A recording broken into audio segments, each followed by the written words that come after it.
Lo que mi cuñado Carlos no sabía era que ese vino que acababa de beber y elogiar como sorprendentemente bueno para algo tan barato, costaba más que su sueldo de 3 meses.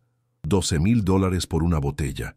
$12,000 que él acababa de consumir mientras me miraba con esa sonrisa condescendiente que había perfeccionado durante años. Pero para entender cómo llegamos a este momento, tengo que llevarte de vuelta a ese almuerzo de cumpleaños, cuando Carlos gritó frente a toda la familia esas palabras que resonarían en mi cabeza durante semanas. No traigas nada caro, que aquí nadie tiene dinero para impresionar a nadie. Mi nombre es Diego, tengo 38 años, y durante mucho tiempo fui exactamente lo que Carlos pensaba que era, un fracasado. Cuando me casé con su hermana María hace 12 años, yo trabajaba en un call center. Vivía en un apartamento de 2 ambientes en un barrio que definitivamente no aparecía en las guías turísticas, y mi mayor lujo era una cerveza los viernes por la noche. Carlos, por el contrario, siempre fue el hermano exitoso. Contador en una empresa mediana, auto propio, departamento en propiedad en un barrio decente. No era rico, pero tenía esa estabilidad de clase media que le daba derecho, según él, a opinar sobre la vida de todos los demás, especialmente sobre la mía. Me gustaría saber desde qué parte del mundo me estás escuchando ahora mismo. Déjame un comentario contándome tu ciudad o país, porque esta historia de venganza familiar creo que va a resonar sin importar de dónde seas. Al final del día, todos tenemos un Carlos en nuestras vidas. Los primeros años de matrimonio fueron duros. Carlos nunca perdía la oportunidad de recordarme, con esa sutileza de elefante en cristalería que lo caracterizaba, que su hermana había bajado de nivel al casarse conmigo. En las reuniones familiares, cuando los hombres nos juntábamos a hablar, él siempre encontraba la manera de mencionar su trabajo, su auto nuevo, sus planes de inversión, mientras yo asentía y trataba de cambiar de tema. ¿Y vos, Diego? ¿Cómo anda el call center?, me preguntaba con esa sonrisa que no llegaba a los ojos. Debe ser interesante eso de atender teléfonos todo el día. La familia de María era unida pero competitiva. Doña Carmen, mi suegra, había criado a sus hijos con la idea de que el éxito se medía en facturas pagadas a tiempo y electrodomésticos nuevos. No era una mala mujer, pero definitivamente había establecido una jerarquía donde Carlos ocupaba el trono y yo, digamos que yo estaba en algún lugar del sótano. Las cosas comenzaron a cambiar cuando cumplí 30 años. Una crisis existencial brutal me llevó a replantearme todo. El call center me estaba matando lentamente, y María, aunque nunca me lo dijo directamente, yo veía en sus ojos que también estaba cansada de las indirectas de su hermano. Fue entonces cuando decidí emprender. Con los ahorros que habíamos juntado María y yo, más un préstamo que nos costó varias noches sin dormir, abrí un pequeño negocio de marketing digital. Al principio fue un desastre. Trabajaba 18 horas al día. Los fines de semana no existían, y hubo meses en los que literalmente comimos fideos con manteca porque no teníamos para más. Carlos, por supuesto, tenía opiniones sobre mi aventura empresarial, como la llamaba. Mira, Diego, está bien soñar, pero la estabilidad es lo más importante. Yo en mi trabajo tengo obra social, vacaciones pagas, aguinaldo. ¿Vos qué tenés? ¿Estrés y facturas impagos? Pero algo extraordinario pasó en el segundo año. Un cliente grande confió en nosotros para una campaña importante. Luego vino otro, y otro. De repente, mi pequeña agencia de marketing digital tenía 6 empleados y facturaba más en un mes de lo que yo había ganado en todo un año en el call center. Carlos no sabía qué hacer con esta información. Durante un tiempo trató de minimizarlo. Claro, pero eso es muy inestable. En cualquier momento se puede caer todo.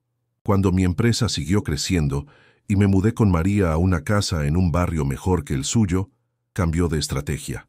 Está bien, te va bien, pero no te olvides de dónde venís. Fue durante esta época de crecimiento cuando descubrí el mundo del vino. Todo comenzó por casualidad. Había cerrado un contrato importante con una empresa española y el CEO me invitó a cenar a un restaurante que yo jamás hubiera imaginado que podría costear. Cuando llegó el sommelier con la carta de vinos, yo estaba completamente perdido. ¿Qué le recomendaría a alguien que está empezando a aprender sobre vinos?, le pregunté, sintiéndome como un impostor en ese ambiente elegante. El sommelier, un hombre de unos 50 años con una pasión contagiosa, se iluminó. Durante las siguientes 2 horas me llevó en un viaje sensorial que cambió mi perspectiva sobre algo que hasta ese momento había considerado simplemente una bebida alcohólica. El vino, me dijo mientras servía una copa de un Malbec argentino que costaba más que mi presupuesto semanal de comida. Es historia líquida. Cada botella cuenta la historia de la tierra donde creció, del clima de ese año específico, de las manos que cuidaron las uvas. Cuando entendés eso, dejás de beber vino y empezás a conversar con él. Esa noche llegué a casa completamente fascinado. María me encontró en la cocina pasadas las 2 de la mañana, leyendo artículos sobre viticultura en mi teléfono. «¿Diego? ¿Estás bien?», me preguntó preocupada. «María, ¿sabías que existe un vino francés que cuesta más que nuestro auto?». Ella se rió. «¿Y eso te parece bien o mal?». «Me parece increíble. Es como descubrir que existe un universo paralelo del que no sabía nada». Y así comenzó mi obsesión. Empecé leyendo todo lo que podía encontrar sobre vinos. Me inscribí en cursos. Comencé a visitar vinotecas los fines de semana y lentamente fui construyendo una bodega en el sótano de nuestra nueva casa. María al principio pensó que era una fase, pero cuando vio que podía hablar durante horas sobre la diferencia entre un Pinot Noir de Borgoña y uno de Oregón, se dio cuenta de que esto era algo serio.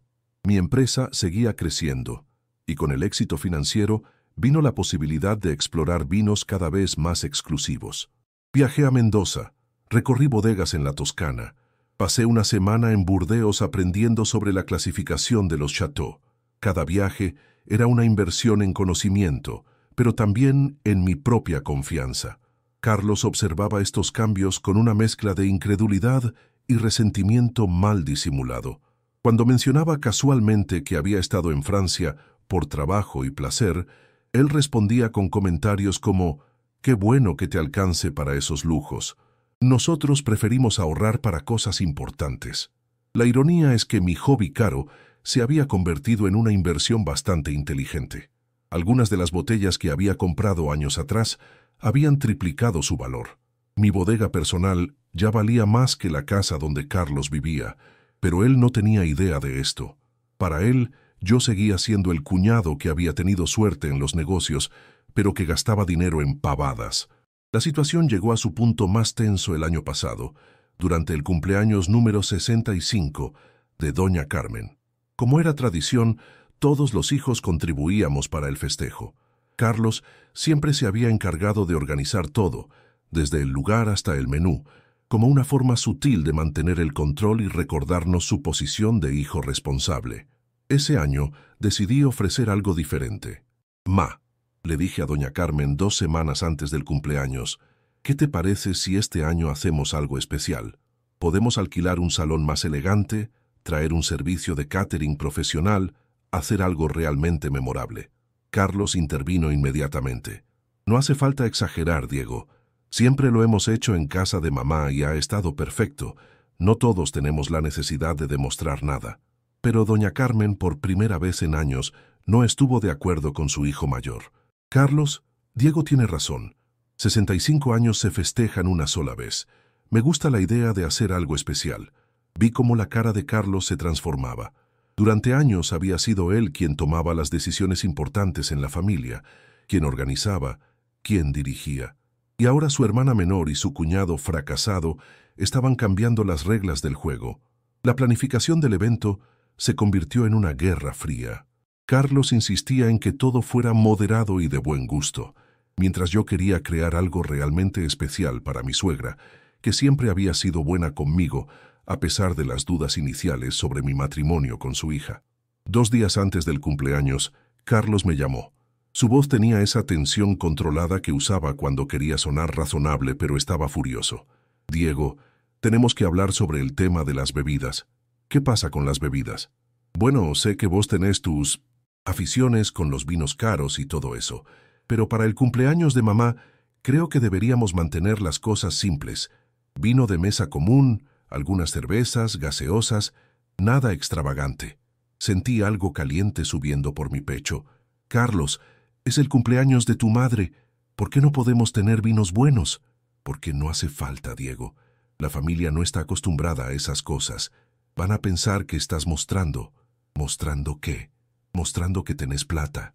Y la verdad es que queda medio, no sé cómo decirte, pretencioso. Esa noche no pude dormir. Las palabras de Carlos daban vueltas en mi cabeza. ¿Pretencioso? ¿Por querer compartir algo que me apasionaba con la familia en una fecha especial? ¿Por haber trabajado años para poder permitirme cosas que antes no podía ni soñar? María me encontró en la cocina a las 3 de la mañana, tomando un té y mirando al vacío. «¿Qué te dijo mi hermano?», me preguntó. Me conocía demasiado bien. Le conté la conversación completa. María escuchó en silencio, y cuando terminé suspiró profundamente. «Diego, mi hermano tiene un problema que no es con vos, es consigo mismo. Durante años fue el hijo exitoso, el que tenía todo bajo control, y ahora ve que vos progresaste más que él, y no sabe cómo manejar eso. Pero María, no estoy tratando de competir con él, solo quiero contribuir a un lindo cumpleaños para tu mamá. Lo sé, amor, pero Carlos no lo ve así. Para él cada cosa buena que vos hacés es una amenaza a su posición en la familia». Al día siguiente, decidí hacer un compromiso. Llamé a Carlos y le dije que llevaría vinos normales, nada extravagante. Él sonó aliviado y hasta me agradeció por ser razonable. Pero esa noche, mientras seleccionaba las botellas para el cumpleaños, algo cambió en mi cabeza. Estaba mirando mi bodega. Años de trabajo y pasión representados en esas botellas, cuidadosamente organizadas, cuando me detuve frente a una sección especial. Ahí estaba mi joya más preciada, una botella de Chateau d'Yquem 1990. La había comprado 2 años atrás en una subasta y me había costado exactamente $12,000. No era solo un vino, era historia líquida, como me había enseñado aquel sommelier años atrás. Era una de las cosechas más extraordinarias del siglo XX, producida en cantidades limitadísimas debido a condiciones climáticas perfectas que se dieron una vez en décadas. Había comprado esa botella para una ocasión realmente especial. Había pensado abrirla el día que mi empresa cumpliera 10 años, o tal vez cuando María y yo celebráramos nuestro 20º aniversario de casados. Era mi tesoro, mi obra maestra enológica. Y de repente, una idea comenzó a formarse en mi mente. Una idea terrible y brillante al mismo tiempo. ¿Qué pasaría si llevaba esa botella al cumpleaños sin decir nada sobre su precio? ¿Qué pasaría si la servía como si fuera uno de los vinos normales que Carlos había pedido?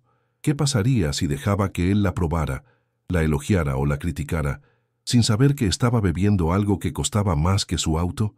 La idea me obsesionó durante toda esa noche. Por un lado me parecía una venganza perfecta, silenciosa, elegante, imposible de detectar hasta que yo decidiera revelarla. Por otro lado, me daba cuenta de que estaba considerando usar mi posesión más preciada como un arma en una guerra familiar que yo no había empezado pero que estaba cansado de perder. A la mañana siguiente, el día del cumpleaños, tomé la decisión. Junto con 3 botellas de vino normal que había comprado para cumplir con las expectativas de Carlos, metí discretamente en mi bolso la botella de Chateau d'Yquem. El salón que habíamos alquilado era perfecto, elegante, pero no ostentoso, con capacidad para 30 personas y una vista hermosa al río. Doña Carmen estaba radiante, vestida con un traje azul que había elegido especialmente para la ocasión. La familia fue llegando de a poco. Mis cuñadas con sus esposos, los primos, algunos amigos íntimos de mi suegra. Carlos llegó puntualmente a las 2, cargando una caja con botellas de vino que obviamente había comprado en el supermercado. Saludó a todos con esa sonrisa que había perfeccionado para las ocasiones familiares y cuando me vio, me dio una palmada en la espalda que fue más un golpe que un gesto cariñoso.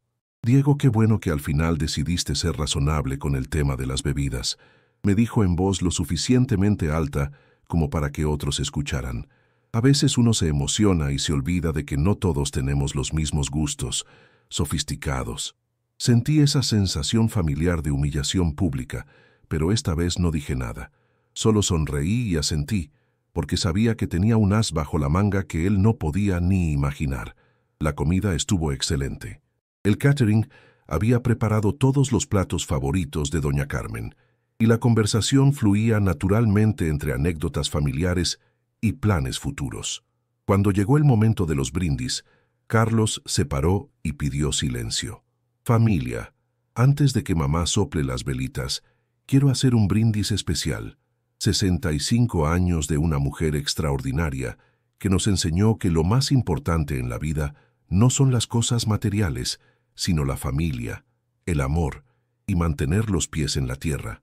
Mientras hablaba, sus ojos se encontraron con los míos por un segundo. El mensaje era claro. Esto era una indirecta dirigida a mí, un recordatorio de que él seguía siendo el guardián de los valores familiares y yo era el advenedizo con ideas de grandeza. Por eso, continuó Carlos, creo que es importante celebrar de manera auténtica, sin pretensiones, con las cosas simples que realmente importan. Todos levantaron sus copas llenas del vino que él había traído. Yo también levanté la mía, pero por dentro estaba hirviendo. No podía creer que hubiera convertido el brindis de cumpleaños de su madre en una lección moral dirigida a mí. Cuando terminó el aplauso, me paré lentamente. Carlos tiene razón sobre lo importante que es mantener las cosas auténticas, dije, tratando de que mi voz sonara casual. De hecho, traje algunos vinos que quería compartir con la familia. Nada pretencioso, por supuesto, solo algo diferente para acompañar este momento especial. Fui hasta mi bolso y saqué las 4 botellas, las 3 normales y mi Chateau d'Yquem. Las puse sobre la mesa, todas juntas, sin hacer ninguna distinción entre ellas. ¿Alguien quiere probar algo nuevo?, pregunté, y varias personas asintieron con interés. Carlos me miró con suspicacia. Diego, esperemos que sea algo que todos podamos apreciar. No todos somos expertos en vinos como vos. Tranquilo, Carlos. Son vinos accesibles. Decidí abrir primero las 3 botellas normales y servirlas a diferentes grupos. La gente las probó y las elogió educadamente. Eran buenos vinos, nada excepcional, exactamente lo que Carlos había pedido. Luego, casi como si fuera una ocurrencia de último momento, tomé la botella de Chateau d'Yquem. Ah, me olvidaba de esta, dije, tratando de sonar casual. La encontré en una vinoteca y pensé que podría estar interesante. El corazón me latía tan fuerte que pensé que todos podrían escucharlo. Mientras abría la botella con el sacacorchos, traté de mantener las manos firmes. El corcho salió perfectamente, con ese sonido suave que solo producen las botellas de calidad excepcional. El aroma que salió de la botella era extraordinario. Miel, frutas confitadas, especias, algo que solo años de crianza perfecta pueden crear. Pero nadie más parecía notarlo. Estaban absortos en sus conversaciones. Serví la primera copa para doña Carmen. «Feliz cumpleaños, ma», le dije, y ella sonrió con esa calidez que siempre había tenido para conmigo.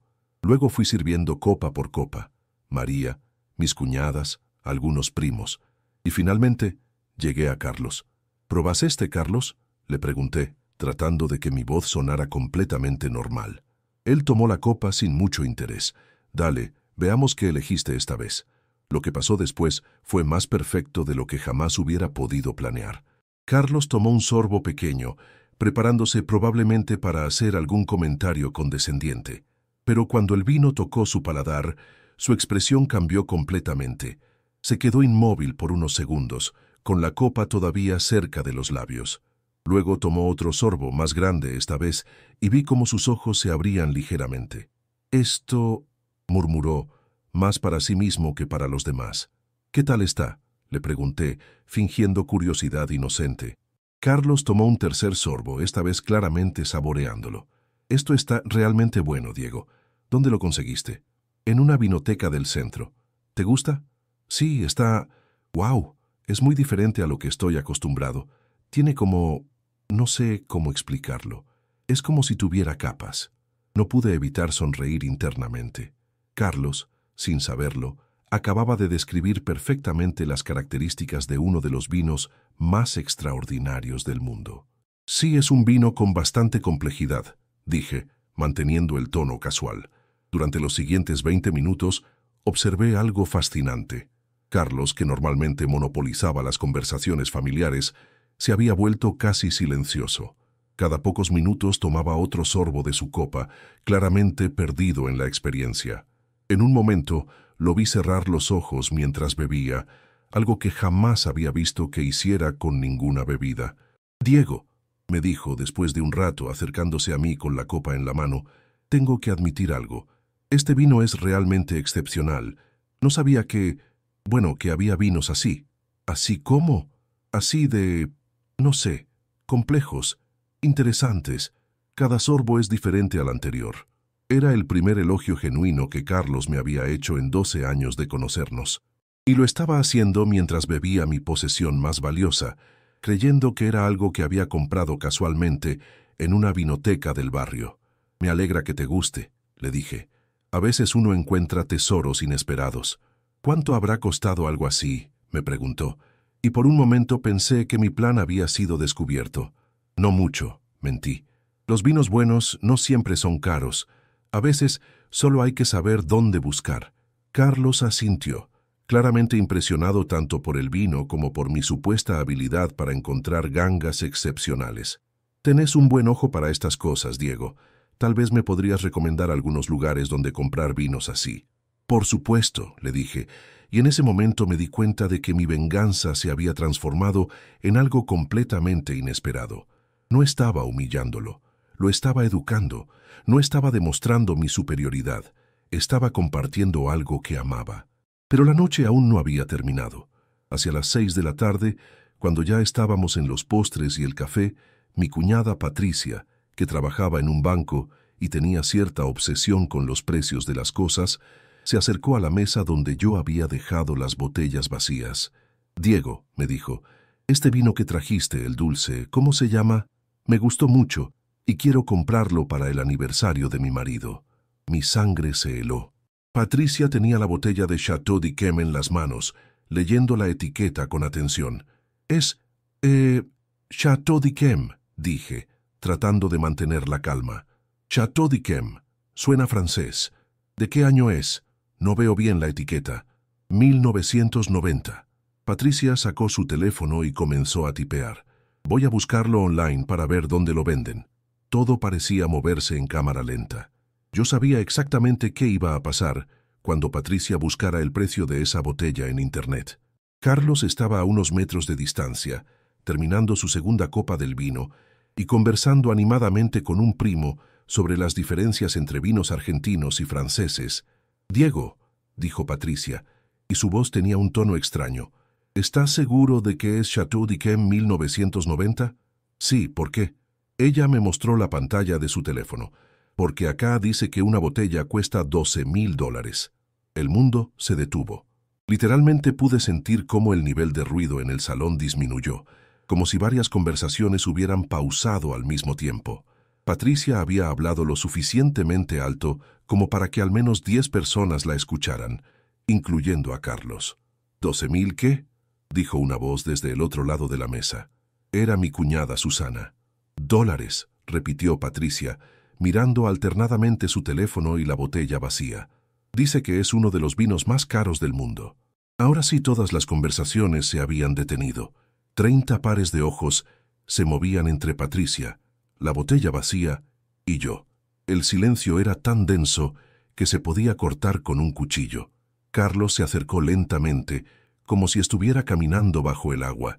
Su cara había adquirido un color blanquecino que jamás le había visto. «Patricia», dijo con voz ronca, «déjame ver eso». Ella le pasó el teléfono. Carlos leyó la pantalla 1, 2, 3 veces. Luego miró la botella vacía en sus manos. Luego me miró a mí. «Diego». Su voz era apenas un susurro. «¿Esto es una broma?» Todas las miradas estaban fijas en mí. Doña Carmen me observaba con una mezcla de confusión y preocupación. María tenía los ojos muy abiertos, claramente tratando de procesar lo que estaba pasando. Los demás familiares habían formado un círculo involuntario alrededor de nosotros tres. «No es una broma», dije finalmente. «Pero vos me dijiste que no había costado mucho». Carlos seguía susurrando, como si hablar más fuerte pudiera hacer la situación más real. «No te mentí, Carlos. Dije que no mucho para lo que es. Y es verdad, para un Chateau d'Yquem del 90, $12,000 es un precio razonable». «¿$12,000?» Esta vez Carlos gritó, y su voz resonó en todo el salón.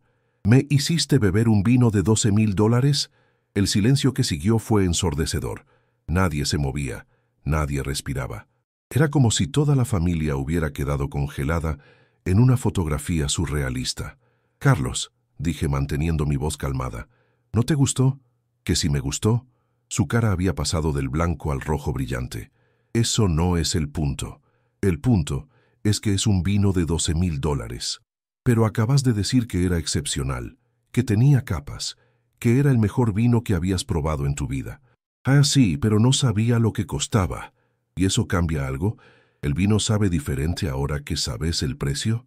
Carlos se quedó sin palabras. Abría y cerraba la boca como un pez fuera del agua. Finalmente, logró articular. Esto es una locura, Diego. ¿Quién gasta $12,000 en una botella de vino? Alguien que puede permitírselo y que aprecia lo que está bebiendo. Pero podrías haber comprado un auto con esa plata. Tengo auto, Carlos, varios de hecho. Esa última frase fue el golpe final. Carlos me miró como si no me reconociera, como si en los últimos 5 minutos yo me hubiera transformado en una persona completamente diferente. «No puedo creer esto», murmuró, sentándose pesadamente en una silla. «No puedo creer que hayas hecho esto». «¿Que haya hecho qué exactamente?», le pregunté. «¿Traer un buen vino al cumpleaños de tu madre? ¿Compartir algo especial con la familia?» «Me hiciste beber $12,000 sin decirme nada». «¿Y cuál era la alternativa, Carlos? ¿Decirte el precio antes?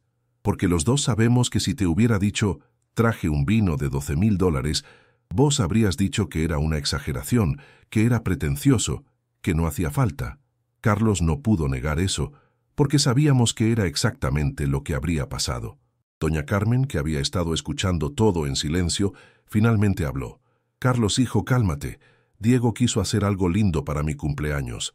«Mamá, no entendés, es una fortuna. Nadie gasta esa plata en una botella de vino». «Bueno», dijo doña Carmen con esa sabiduría que solo dan los años, «evidentemente sí hay gente que lo hace, y evidentemente Diego es una de esas personas». María se acercó a mí y me tomó del brazo. «Diego, ¿en serio costaba $12,000? «Sí». «¿Y la trajiste para el cumpleaños de mamá?» «Sí». Ella me miró a los ojos por un largo momento. ¿Por qué? Era la pregunta que todos querían hacer, pero que solo María se atrevía a verbalizar. ¿Por qué había traído mi posesión más valiosa a una reunión familiar? ¿Por qué había arriesgado algo tan precioso en lo que esencialmente era una demostración de poder? ¿Por qué? Dije, eligiendo mis palabras cuidadosamente. Estaba cansado de que me dijeran qué podía y qué no podía traer a los cumpleaños de mi propia familia, porque estaba cansado de escuchar que todo lo que me gusta o valoro es pretencioso o innecesario, porque quería demostrar que los buenos vinos no son para mostrar, son para compartir. Carlos se paró abruptamente. «Esto es ridículo, completamente ridículo. ¿Sabes qué, Diego? Tenés razón, somos gente diferente. Yo jamás gastaría $12,000 en una botella de vino, y vos jamás entenderías por qué eso me parece una locura». «Carlos», intervino María, «no te vayas así. Es el cumpleaños de mamá». «Ya felicité a mamá», dijo Carlos, buscando sus llaves en los bolsillos, «y ya cumplí con mi parte. Pero no voy a quedarme acá a que me hagan sentir como un boludo por no entender de vinos de $12,000. «Nadie te está haciendo sentir como un boludo», dije. «Al contrario, tu reacción al vino antes de saber el precio fue perfecta. Reconociste su calidad inmediatamente». «Sí, pero sin saber lo que costaba», gritó otra vez. «Esa es la diferencia. Vos tomás vino pensando en el precio, yo tomo vino pensando en el sabor. Carlos, vos tomaste ese vino pensando en el sabor y lo encontraste excepcional. El precio no cambió nada de eso». Pero ya era demasiado tarde. Carlos había tomado su decisión. Se acercó a doña Carmen, le dio un beso en la frente y le susurró algo al oído. Luego se dirigió hacia la puerta, pero antes de salir, se dio vuelta para una última declaración. «Diego, no sé qué te pasó en estos años, pero ya no sos la persona que María trajo a casa hace 12 años, y no estoy seguro de que sea para mejor». La puerta se cerró detrás de él, con un sonido que resonó en el silencio absoluto del salón. Durante los siguientes 10 minutos, nadie supo qué decir. La familia estaba claramente dividida entre los que pensaban que Carlos había exagerado y los que creían que yo había sido demasiado... algo. ¿Cruel? ¿Calculador? ¿Ostentoso? Finalmente, fue doña Carmen quien rompió el hielo. «Bueno», dijo, levantando su copa con el último sorbo del Chateau d'Yquem, «fue el mejor vino que tomé en mi vida. Y Carlos es un tonto si no puede ver que Diego quiso hacer algo especial para mi cumpleaños». Esa noche, cuando María y yo llegamos a casa, nos sentamos en la cocina sin decir nada durante un largo rato. Finalmente, ella habló. «Diego, ¿realmente costaba $12,000? Sí. ¿Y lo trajiste sabiendo que Carlos iba a reaccionar así?» Honestamente, no sabía cómo iba a reaccionar. Pero sí, sabía que había una posibilidad de que no lo tomara bien. «¿Por qué lo hiciste entonces?» Me tomé un momento para pensar la respuesta. «Porque estoy cansado, María. Estoy cansado de que tu hermano me trate como si todavía fuera el fracasado que conoció hace 12 años. Estoy cansado de tener que justificar todo lo que hago, todo lo que compro, todo lo que me gusta. Estoy cansado de pretender que no he progresado en la vida para no herir su ego». «Pero Diego, $12,000... María, ¿vos sabés cuánto facturó mi empresa el mes pasado?» Ella negó con la cabeza. $200,000. $12,000 para nosotros hoy es lo que antes era comprar una pizza. Y ese vino no lo compré por el precio, lo compré porque es extraordinario, porque representa años de trabajo perfecto, porque es historia líquida». «¿Historia líquida?», le conté sobre el sommelier que me había introducido al mundo del vino, sobre mis viajes, sobre cómo había aprendido a apreciar no solo el sabor, sino la artesanía, la tradición, la cultura que cada botella representaba. «Ese Chateau d'Yquem», le expliqué, «viene de viñedos que existen desde el siglo XVIII. Las uvas se cosechan una por una, solo cuando están perfectas. La cosecha del 90 fue excepcional, porque se dieron condiciones climáticas que pasan una vez cada 20 años. Cuando yo compré esa botella, no estaba comprando alcohol, estaba comprando un pedazo de historia, un trabajo de arte». María me escuchaba con atención, tratando de entender este mundo que yo había construido y del cual ella solo había visto la superficie. «¿Y tenés más vinos así?», me preguntó. «Algunos, no muchos. La mayoría de mi bodega son vinos que cuestan entre $50 y $500, excepcionales para beber y disfrutar, pero no inversiones locas como el d'Yquem». «Carlos tiene razón. Sos una persona diferente a la que era hace 12 años». Esa pregunta me golpeó fuerte, porque la respuesta era obvia. Por supuesto que era una persona diferente. La pregunta real era si había cambiado para bien o para mal. «María, hace 12 años yo tenía miedo. Miedo de no ser suficientemente bueno para vos, miedo de no poder mantener una familia, miedo de fracasar en todo lo que intentara. Ese miedo me mantenía pequeño, me hacía aceptar menos de lo que merecía, me impedía arriesgarme o crecer. Y ahora sé lo que valgo, sé lo que he construido, sé que puedo permitirme cosas que antes ni soñaba, y también sé que merezco respeto por el trabajo que me llevó llegar hasta acá». María asintió lentamente. «Pero Diego, mi hermano no está mal por completo. A veces sí das la impresión de que querés mostrar lo bien que te va». Esa observación me dolió, porque tenía algo de verdad. «¿Vos crees que traje ese vino para mostrar?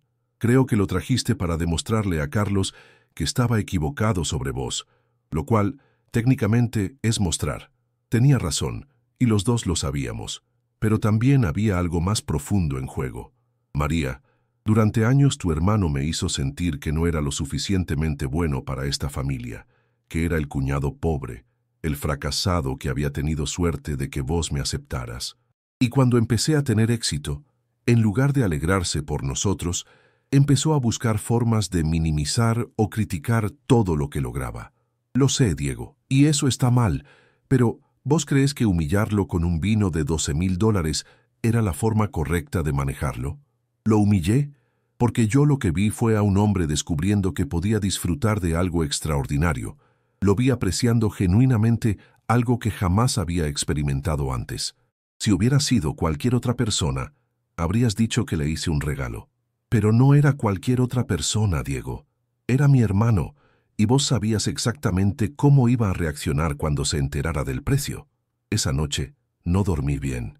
Las palabras de María daban vueltas en mi cabeza, junto con la imagen de Carlos saliendo del salón, humillado y furioso. Había sido cruel. Había usado mi éxito financiero como un arma para herir a alguien que, a pesar de sus defectos, era familia. Pero también recordaba años de comentarios despectivos, de indirectas, de esa sonrisa condescendiente cada vez que mencionaba un logro o un proyecto nuevo. Recordaba la sensación de tener que justificar constantemente mis decisiones, mis gustos, mis ambiciones. Al día siguiente, Carlos me envió un mensaje de texto. Diego, lo que hiciste ayer fue innecesario y cruel. No quiero verte durante un tiempo. María lloró cuando le mostré el mensaje. Diego, es mi hermano. No puede ser que la familia se rompa por una botella de vino. No se está rompiendo por una botella de vino, María. Se está rompiendo porque tu hermano no puede aceptar que yo no soy la misma persona que era hace 12 años. Durante las siguientes semanas, la situación se mantuvo tensa.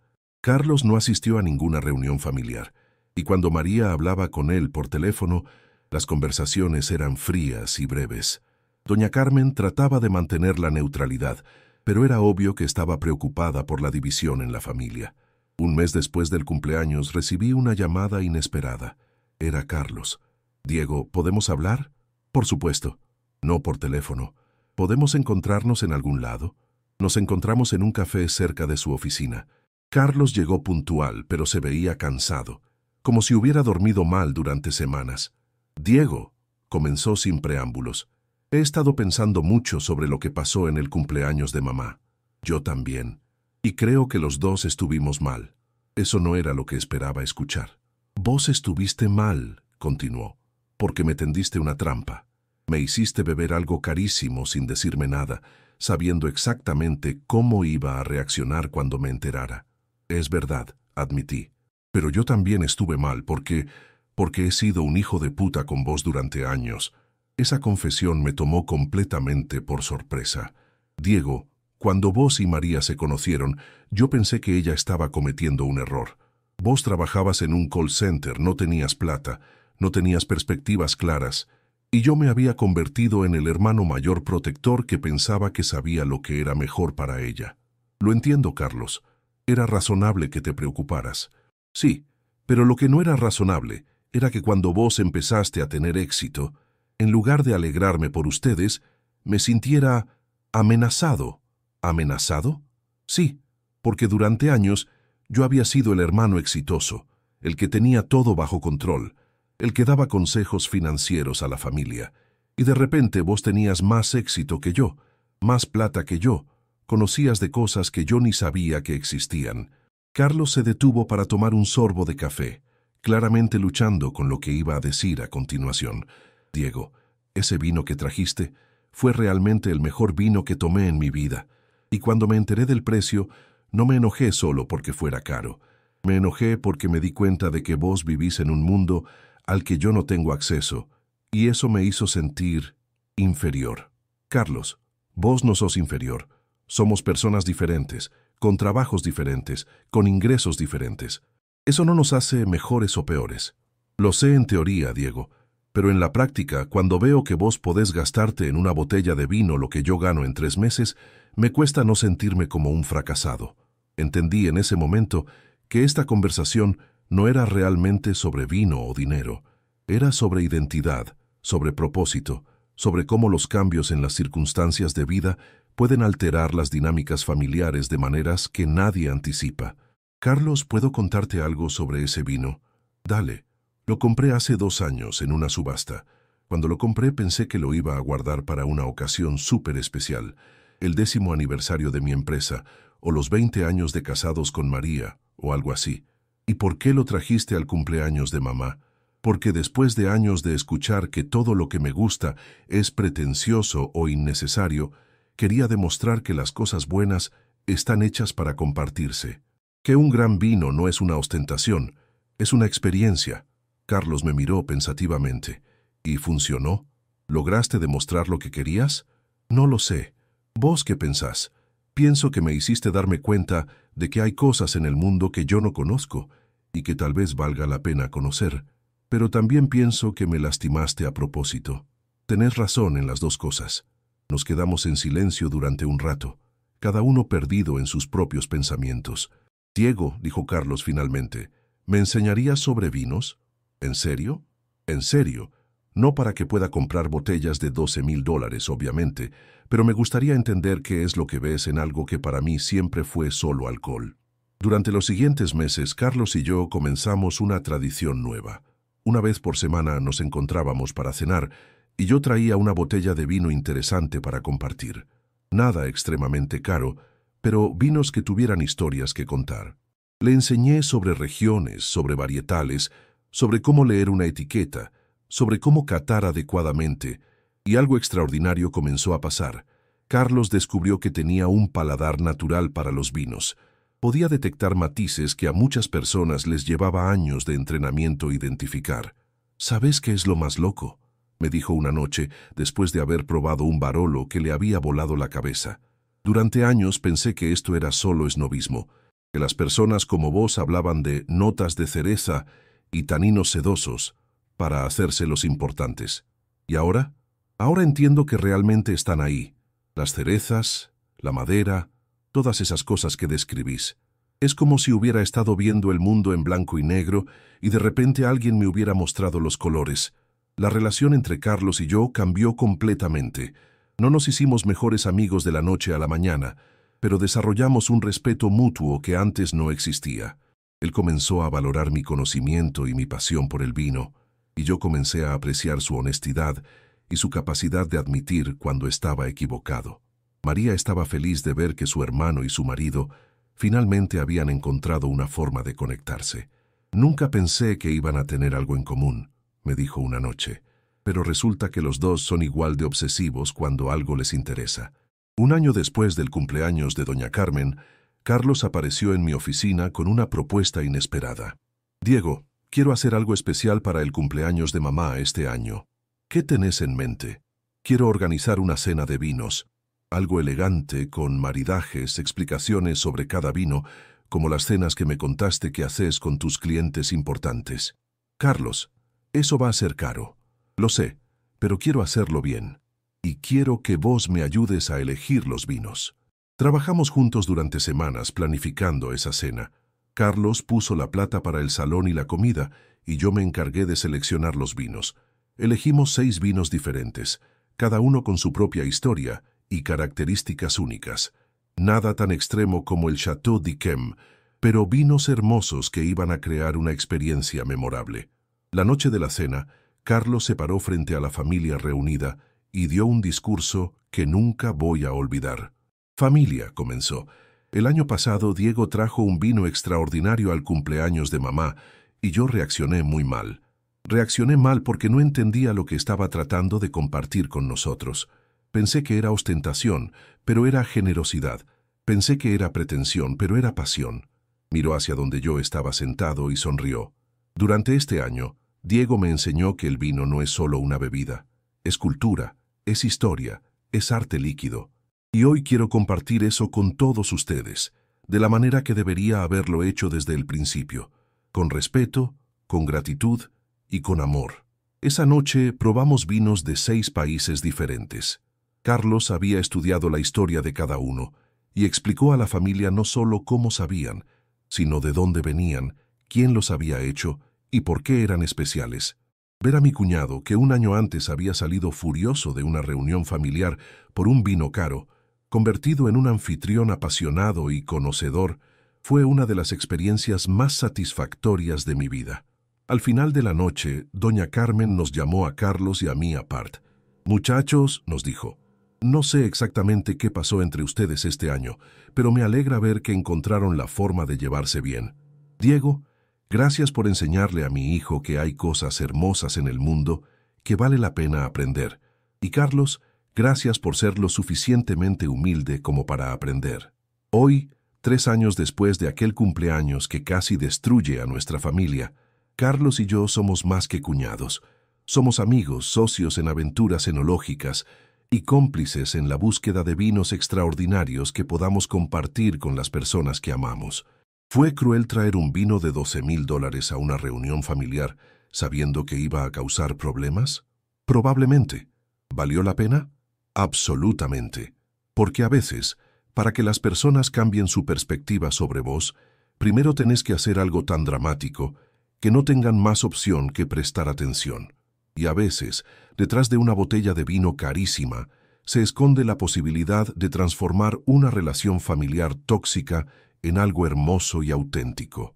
Carlos nunca va a gastar $12,000 en una botella de vino, pero ahora entiende por qué alguien lo haría, y esa comprensión, esa capacidad de valorar algo que está fuera de su mundo, pero dentro del mío, es el regalo más valioso que salió de toda esta historia.